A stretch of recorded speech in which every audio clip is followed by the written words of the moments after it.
If you have a favorite creature or droid from the latest Star Wars films, odds are our next guest is the reason you love them. Please welcome Neal Scanlan. Neal. Yeah. Thank you so much for joining us.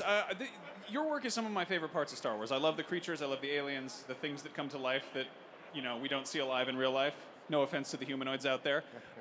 Today we got to see our first look at Dio, the brand new little droid. Can you tell us a little bit about how you brought this Yeah, critter to life? so Dio is another example of the brilliant J.J. Abrams, I have to say. Our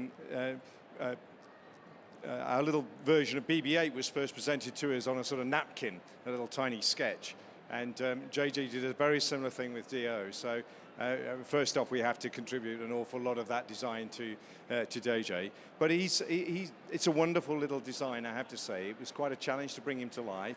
And it was an even more of a challenge to be able to bring him onto the stage today because, like BB-8, in the film, he is puppeteered most of the time, and we use digital technology in order to remove the puppeteer.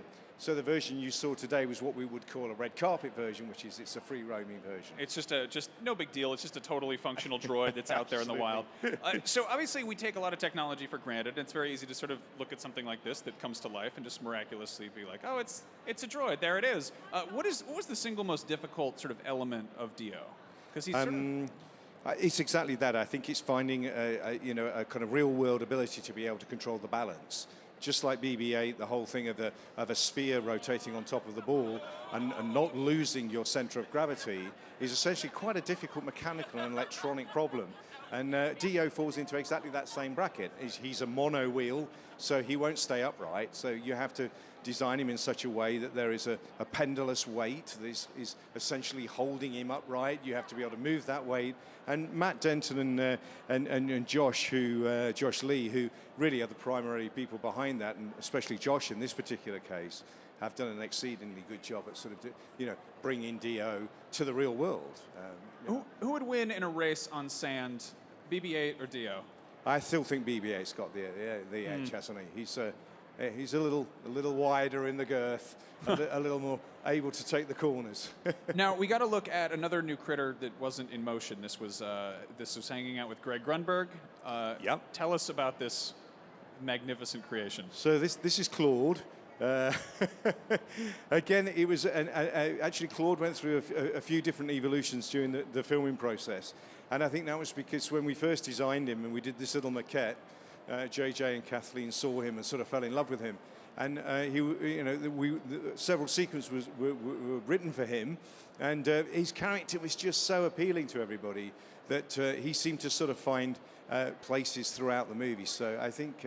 He's got a huge personality, and he has these wonderful sort of way of moving, which Nick Kellington, the performer who is inside of, does a tremendous job of sort of getting him to woggle. And then the animatronics of the sort of tendrils that come out are also very expressive. How many performers altogether does it take to bring him to life? It takes about 3 people to bring Claude to life. I think that's my favorite game with Star Wars creatures is you look at them and you're like, how many human beings are involved with this animal? Some of them can be deceivingly simple, and some of them can be extraordinarily complicated. Some of the simplest little creatures, for instance, in Solo, the little 2-headed red creature that sort of is sort of joined at the hip, as it were, took 8 puppeteers to do that. So you think, and then next to it is 6 eyes, and that's only 2 puppeteers, and yet one is apparently much more complicated than the other. You had your work cut out for you with Solo, and any scene where there's just any wretched hive of scum and villainy, there's quite a lot going on in there. Do you have a particular favorite from Solo?